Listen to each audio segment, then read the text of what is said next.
여러분들은 뭐 할 때가 가장 행복하신가요? 저는 가만히 집에서 누워 좋아하는 TV 프로그램을 볼 때 가장 행복한 사람이랍니다. 말 그대로 요새 유행하는 소확행 아시죠? 그 소확행을 너무나 좋아하는 사람인데요. 근데 저와 너무 다른 반대의 사람을 만나게 되니 정말 지옥 같은 시간이었습니다. 청소하면서 늘 즐겨 듣던 사연 채널인데 제가 이렇게 사연을 보낼지는 몰랐네요. 조금 길어도 제 얘기를 꼭 들어주시면 감사하겠습니다. 제 소개를 간략하게 드리자면 전 프리랜서로 5년 정도 근무하고 있는 평범한 여성이랍니다. 원래는 직장을 다녔었는데 재택근무로 일을 전환하면서 수입은 그 전보다 줄었지만 마음과 몸은 정말 편하거든요. 저희 남편은 평범한 회사원이에요. 저는 결혼한 지 3년 정도밖에 되지 않은 풋풋한 신혼이랍니다. 아직 아이는 없고요. 둘 다 집에서 놀기 좋아하는 집순이라 코로나 때 솔직히 나가지 못해 답답한 적이 한 번도 없었습니다. 근데 저희 집이 정말 극강의 활발함을 가지신 분이 있는데요. 바로 저희 시어머니입니다. 저희 시어머니는 모임만 20개가 넘고 교회 다니시고 평일 주말 할 거 없이 늘 집에 안 계십니다. 시아버지는 남편 군대 갔을 때 돌아가셔서 시어머니 남편네 누나 이렇게 세 식구가 있는데요. 남편네 누나 저한테는 형님이시죠. 형님은 베트남에 남편이 가 있어서 지금 가족들이 다 거기에 가 있는 상태이고요. 여기에는 어머님밖에 안 계셔서 저희 신혼집도 그래서 시댁이랑 가까운 곳으로 했어요. 저희 친정은 두 분 다 일도 하시고 같이 계시니까 걱정이 안 되는데 남편이 시어머니 혼자 계시니까 좀 걱정이 된다고 해서 근처로 신혼집을 구했습니다. 근데 어머님은 거의 집에 안 계시기 때문에 만날 수가 없어요. 그런데 전화는 또 되게 잘하세요. 전화하셔서 매일 하시는 말이 다 초딩 같은 말씀이세요. 어떤 친구분 흉을 보시는데 제가 봐도 저희 어머님이 잘못했는데 자꾸만 자기가 무슨 잘못을 해서 그 옆에 내가 그러는지 모르겠다만 100번을 말씀하세요. 그리고 저희가 어머니께 소정이지만 용돈을 매번 드리거든요. 근데 그 용돈으로 어머님 외출에 비하면 정말 아무것도 아니에요. 그래서 도대체 무슨 돈으로 놀러 다니시는지 가끔 남편한테 물어보면 시아버지 돌아가시고 나서 그래도 꽤 많은 재산이 있어 그걸로 쓰시는 것 같더라고요. 뭐 연금도 나오신다고 하고 그거야 저희가 상관할 바는 아니니 저희는 따로 용돈을 드리고 있어서 그것만 드리거든요. 이렇게만 보았을 때 저희 시어머니 참 많이 신경 안 쓰실 것 같잖아요. 저도 처음에는 그랬습니다. 매일 집에 안 계시고 매일 어디를 다니시니까 집에 오라는 말씀도 안 하고 하시니 뭐 전화 오는 거야 받는 게 어려운 게 아니니까 근데 꼭 일주일에 한두 번은 저희랑 시간을 보내야 한다고 생각하시는 것 같아요. 물론 저도 웬만하면 어머님이랑 시간을 보내려고 하지만 주변에서 그렇게 시댁을 많이 가냐 숨 막히지 않냐 물어보는데 꼭 그렇지는 않거든요. 근데 이번에 정말 사연을 보낼 만한 일이 생겼더라고요. 저한테도요. 저희 시어머님의 성격을 잠깐 말씀드리자면 정말 아이 같으세요. 그냥 아이가 아니라 철없는 아이요. 그 도가 가끔은 너무 지나쳐 누가 엄마고 누가 아들인지도 모르겠고요. 또 누가 며느리고 또 누가 엄마인지도 모를 만큼 철이 없으세요. 어른한테 철이 없다고 하면 안 되겠지만 어머님이 딱 그러세요. 어머님은 정말 한 달에도 돈을 펑펑 쓰고 다니세요. 저 정도면 돈이 거덜날 것 같은데 그냥 쓰세요. 근데 그 쓰는 게 정말 쓰잘데기 없는 곳에 써요. 한 가지만 말씀드리면 전에는 갑자기 저희 몰래 집에서 구슬하다가 걸리셨어요. 근데 그곳을 500만 원이나 주고 하셨대요. 보통 사람이라면 이 말을 믿으시겠어요? 처음에는 50만 원인 줄 알았더니 500만 원이래요. 그래서 제가 왜 구슬했냐고 여쭤보니 요새 집안 분위기가 우중충하고 자꾸만 자기가 아파서 모임에서 점을 보러 가니 그 무당이 구슬하면 좋아질 거라고 한 두세 번 정도 하면 싹 사라질 거라고 했다는데 제가 봐도 딱 느낌이 오는 겁니다. 두세 번 하면 1,000만 원이 넘는데 몸이 안 좋으면 병원에 가시면 되지 왜 구슬하는지 말이 안 되잖아요. 그 돈도 모아두었던 돈이 아니라 그냥 어디 통장에서 뺀 것 같더라고요. 어디인지도 모르겠대요. 그냥 뺐대요. 이 정도로 어머님은 사회생활을 잘 안 해보기도 하고 매일 놀기만 하니 사실 뭘 알까 싶으셨거든요. 근데 이것보다 저희 집에는 더 심한 일이 생겼답니다. 저는 거의 면허를 따고 10년 정도가 돼서 운전도 잘 못하고 차도 또 없었거든요. 남편이 차가해서 굳이 제 차가 있을 필요가 없다고 생각하기도 하고, 전 정말 집순이어서 굳이 혼자 나갈 일이 많이 없다고 생각해서 운전을 안 했거든요. 근데 재택근무하면서 업체들 갈 일이 생기면서 연수를 좀 배워야 할까 생각이 들더라고요. 대중교통 이용하기도 너무 거리가 멀고 해서 남편이랑 상의 후에 연수를 배우고 그냥 서브카로 적당한 차를 구매하기로 했습니다. 다들 근데 아시잖아요. 요새 신차 기다리는 게 거의 하늘의 별 따기인 것을요. 그래서 중고차도 알아보는데 마땅치가 않았습니다.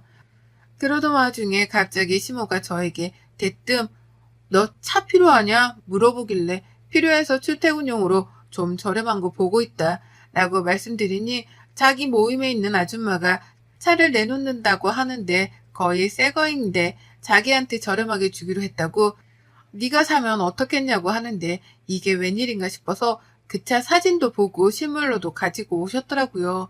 정말 거의 새 차 느낌이고 가격도 너무 저렴해 안 살 수가 없는 가격이었어요. 당장 사겠다고 말하고 현금으로 중고차를 구매했습니다. 소개시켜주신 어머니께도 감사해서 제가 백화점 가서 옷 한 벌 사드렸거든요. 근데 이때부터였을까요? 자꾸만 어머님이 어디 가려고 하는데 거기 좀 데려다 달라고 이야기를 하시는 거예요. 처음에는 당연히 모셔다 드렸습니다. 어머님도 면허는 있으신데 장롱 면허라 자기도 막 운전을 배우고 싶다고 하는데 저도 연수받고 차 한 대 뽑으라고 말씀드렸는데 자기는 굳이 필요 없다며 계속 그러시더라고요. 그래서 정말 10번 중에 9번은 계속 모셔다 드렸어요. 근데 그 거리가 집에서도 거의 1시간에서 1시간 반 정도는 가야 하는 거리에 위치해 있는 곳이 많았습니다. 요즘 기름값도 많이 오르고 저는 왔다 갔다 하면 진짜 진이 빠지기도 하고 차를 일 때문에 구매했는데 어머님 데리고 다니는 일들이 더 많아 한 번은 제가 볼멘 소리로 어머님께 너무 피곤하다라고 했죠. 그랬더니 갑자기 버럭 화를 내더니 네가 누구 때문에 이 차를 샀는데 너 벌써 잊었냐? 하시면서요. 그렇게 소리를 지르는 걸 많이 못 봐서 저도 좀 당황하긴 했지만 서운하시나 보다 하고 그 뒤로도 어머님을 계속 모셔다 드렸어요. 한 번, 두 번, 세 번, 네 번. 횟수는 점점 올라가고 이제는 아예 저보고 대놓고 장거리 운전 좀 내일 해야겠다면서 문자로 보내세요. 제가 업체 가야 할 일이 있어서 어렵다고 하면 기다리겠다고 말씀하시니 자기는 저녁에 가도 상관없다면서 그러는데 거절을 해도 계속 저러는데 운전도 아직 미숙해서 한번 운전하고 나면 진짜 기진맥진했습니다. 그래서 이번에는 제가 아직 그런 장거리에 익숙하지가 않다. 이번에는 제가 택시비 드릴 테니 택시 타고 가셔라 그러면서 그게 더 안전할 것 같다라고 했죠. 그러던 어머님이 저보고 문자로 딱 그럼 30만 원만 붙여라 라고 하더라고요. 아니 30만 원이 누구네 개 이름도 아닌데 저렇게 하니 처음에는 기분이 많이 나빴습니다. 돈을 드린다고 제가 먼저 말씀드렸으니 우선은 붙여드리고 남편한테 그날 저녁 이런 얘기를 했더니 엄마가 혼자 가는 게 좀 그래서 그런 것 같다. 시간 지나면 잠잠해질 테니 저보고 조금만 참아달라고 하는데 남편도 자기 엄마라면 정말 지극하게 챙기는 효조라 무슨 말을 하겠나 싶어서 말았죠. 그 뒤로도 어머님의 운전 부탁은 도를 지나칠 정도였습니다. 정말 한 번은 주말에 남편은 회사 가고 저는 오랜만에 늦잠을 자고 있는데 아침부터 거의 100번은 전화하셔서 오늘 어디 가야 하는데 왜 늦잠을 자냐? 너는 게을러서 어떡하냐는 잔소리를 시전하셨습니다. 저도 그런 말씀은 없었는데 갑자기 왜 그러시냐 하니 저보고 빨리 오라고 지금 자기 빨리 데리러 오라고 하는 거예요. 저 일어난 지 10분도 안 됐는데 저러니 우선 모자만 푹 눌러쓰고 나갔어요. 근데 제가 저렇게 해드리면 고맙다 말 정도는 하실 수 있는데 가는 내내 계속 불평불만만 시전하시길래 귀 닫고 운전만 하고 갔습니다. 정말 차를 다시 팔아버려야 할 정도로 큰 고민하게 되었는데요. 도를 지나치는 어머님의 부탁에 아무래도 안 되겠다 싶어 어머님한테 백화점으로 쇼핑 가자고 말씀드리고 우선 기분을 좋게 만들어드린 후에 어머님께 넌지시 말씀을 드렸습니다. 어머님 모셔다 드리는 게 정말 싫어서가 아닌데 제가 앞으로 업체 다닐 일도 좀 많아지고 제가 운전이 아직 미숙해서 너무 장거리는 힘드네요. 그때는 어머님이 택시 타고 다니셔야 할 것 같아요. 뭐? 내가 너를 얼마나 불렀다고 그러냐? 아, 부르신 건 아니지만 그래도 많이 제가 어머님을 모셔다 드리니 운전을 한 번 하고 오면 쓰러져서 아무 일도 못하고 자는 시간이 많아서요. 어머님이 이해 좀 해주세요. 라고 했더니 뭐 말로는 알겠다고 하더라고요. 그 뒤로는 좀 잠잠해진 것 같아서 저도 마음이 많이 놓였죠. 그리고 오랜만에 남편이 주말에 쉬어서 둘이 근처에 있는 호캉스에 가자 싶어 정말 오랜만에 둘이 여행을 갔습니다. 가까운 곳이라 짐을 간단하게 싸서 가서 영화도 보고 수영도 하고 저녁에는 와인도 마시고 오랜만에 둘이 보내니 참 좋았습니다. 역시 이런 게 결혼의 행복이다. 이러고 있을 때쯤 제가 씻고 나왔는데 모르는 번호로 전화가 10통이나 와 있는 거예요. 일 안 할 때는 업무톡 받기 싫어서 무음으로 해놨는데 10통이나 와 있어서 뭐지 싶어서 전화를 받았습니다. 누구세요? 전화를 많이 하셨길래요. 정수지 씨 맞으시죠? 여기 경찰서입니다. 네? 경찰서요? 경찰서에서 왜? 처음에는 그 전화를 받고 저는 보이스피싱인 줄 알았어요. 그래서 끊으려는데 갑자기 경찰관께서 저보고 김옥순 씨 아시죠? 네, 저희 어머님이신데 왜 그러세요? 어머님 무슨 일 있으세요? 지금 김옥순 씨가 도로 위에서 교통사고를 해서 합의를 해야 할 것 같습니다. 근데 그 차가 정수지 씨 명의로 되어 있다고 하고 어머님이 면허는 있으신데 제가 보기엔 운전 미숙으로밖에 안 보여서 와보셔야 할 것 같습니다. 그 이야기를 듣는데 정말 머릿속이 새하얘지더라고요. 분명히 제 차는 집에 있고 한데 어머님이 왜 제 차를 가지고 나갔을까? 어떻게 가지고 나갔을까 싶기도 해서 남편한테 이 사실을 당장 알렸죠. 근데 남편은 어머님이 갑자기 아까 우리 집에 뭐 반찬을 가져다 들어오신다면서 집 비밀번호를 알려달라고 했대요. 엄마가 뭔 반찬을 했냐 하니 자기도 모임 사람들이 가져다 줬는데 너무 맛있어서 너희도 가져다 주려고 하니 너네 여행 가니까 자기가 냉장고에 두고 간다고 하길래 집 비밀번호를 알려드렸다고 합니다. 남편도 그 얘기를 듣자마자 같이 호텔에서 나와 해당 경찰서로 갔습니다. 갔더니 어머님은 어떤 분이랑 싸우고 있고 경찰들은 말리고 있어 도대체 어떻게 된 일이냐고 남편이 버럭 화를 냈죠. 어떻게 이 사람 차를 타고 나갔냐니까 어머님 하시는 말이 참 아직도 기억에 남네요. 얘가 내가 정말 싸게 좋은 차 싸게 해줬더니 내가 몇 번 태워달라 하니까 그게 귀찮다고 하잖아. 근데 나는 어디 갈 데가 있고 니네는 마침 여행 갔다길래 얘 차 좀 내가 타봤어. 뭐 도둑질한 것도 아니고 내가 뭐 죽을 죄를 쳤니? 라면서 뻔뻔하게 오히려 나오니까 할 말이 없더라고요. 차 상태를 사진으로 보니 제 차는 벌써 폐차 수준으로 찌그러져 있고 상대방 차는 다행히도 SUV라 손상도가 크긴 하지만 제 차만큼은 아닌데 사람이 다쳐 병원으로 가야겠다고 하는 겁니다. 블랙박스도 확인하는데 이건 초보인 제가 봐도 어머님 잘못이 100%인 것 같은데 자꾸만 우기니까 경찰관이 도로 통제 때문에 우선 모시고 왔다고 말씀하더라고요. 남편은 쪽팔린지 고개만 푹 숙이고 있고 어머님은 자기가 뭘 잘못했느냐면서 계속 소리 고래고래 지르고 있어서 제가 큰 소리로 그러면 안 되지만 어머님 제발 좀 그만하세요. 지금 여기 어머님만 있는 거 아니잖아요. 라고 했습니다. 그리고 도대체 어떻게 이런 일을 벌이셨냐고 물어보니 어머님의 진술서에 참 솔직하게 적으셨더라고요. 어머님은 저희가 여행 가는 걸 알고 남편한테 비밀번호를 물어 저희 집으로 들어오셨고 제 차키를 집어 차를 찾아서 도로로 나가는 순간 신호를 보고 가지 않다가 옆에서 오는 차와 부딪혔더라고요. 이건 근데 정말 도둑질이잖아요. 남의 차를 허락도 없이 타고 나가셨다는 게 몰래 쓰고 다시 가져다 놓으면 아무 일도 없다고 생각하셔서 그랬대요. 근데 제 차에 블랙박스도 있고 조금 생각하면 다 알 수도 있는데 모를 거라고 생각해 저런 행동을 했다니 이해가 가지 않고 또 너무나 어이가 없었지만 우선은 거기서 합의하는 게 가장 중요하다고 생각해서 먼저 보험사랑 이야기를 하고 다시 만나기로 한 후 경찰서에서 어머님을 모시고 나왔습니다. 남편은 도대체 무슨 생각으로 그랬냐고 난리치고 어머님은 내가 무슨 잘못을 했냐 그러고 그 뒤로도 저희 집은 전쟁 아닌 전쟁을 치르게 되었습니다. 우선 어머님의 사고에 피해 입은 분이 합의금 1,000만 원을 요구했고 어머님은 운전미숙의 면허증은 있지만 거의 장롱면에 과실이 90% 나올 것 같아서 보험사에서도 그냥 합의하는 게 좋다고 했지만 어머님은 그런 돈도 없고 자기가 잘못한 게 없다고 계속 난리를 치셔가지고 지옥 같은 일주일이 흘러갔습니다.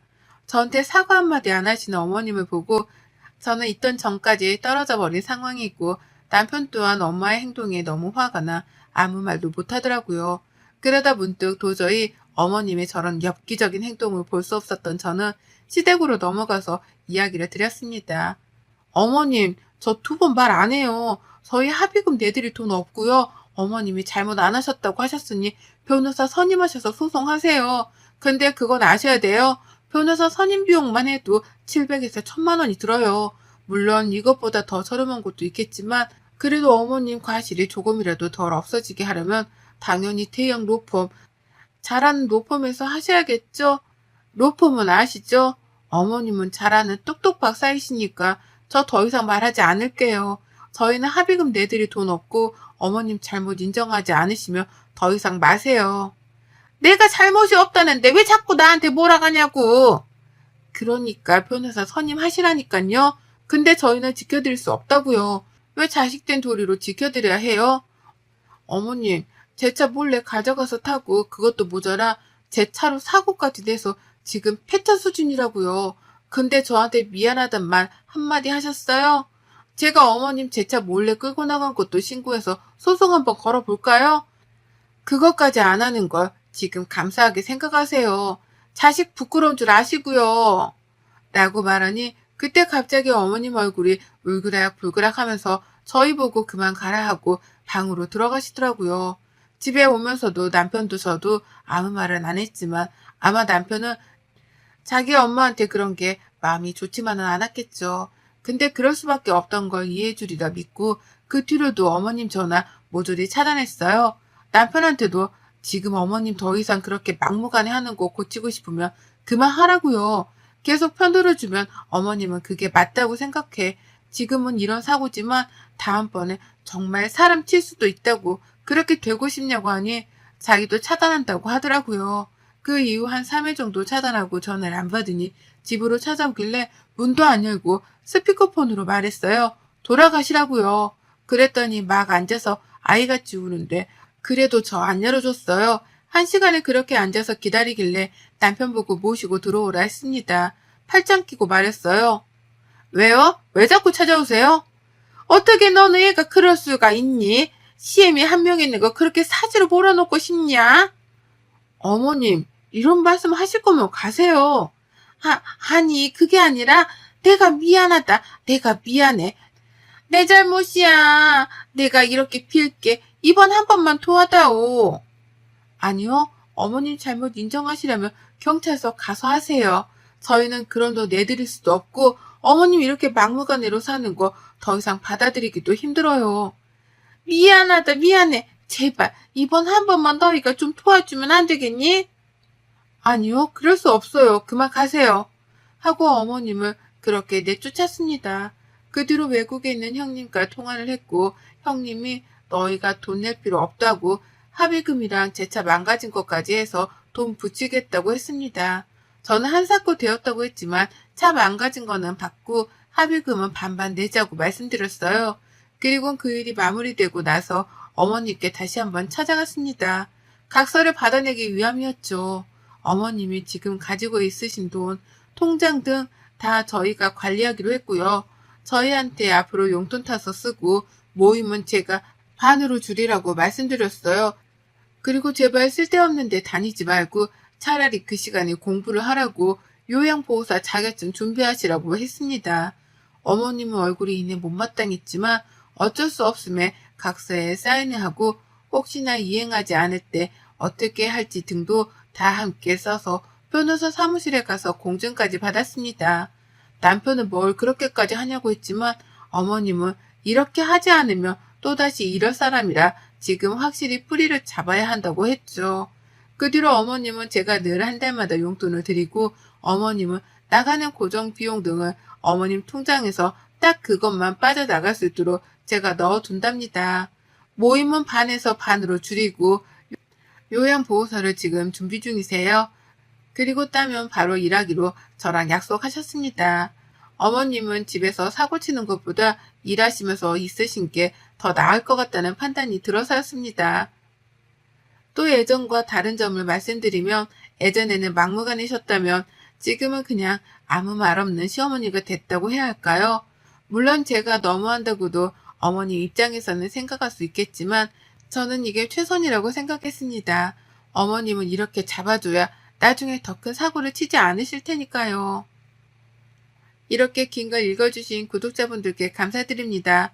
저희 시어머니 철없는 막내딸이라고 생각하고 잘 케어해볼랍니다. 여러분의 생각은 댓글로 남겨주세요. 오늘도 시청해주셔서 정말 감사합니다.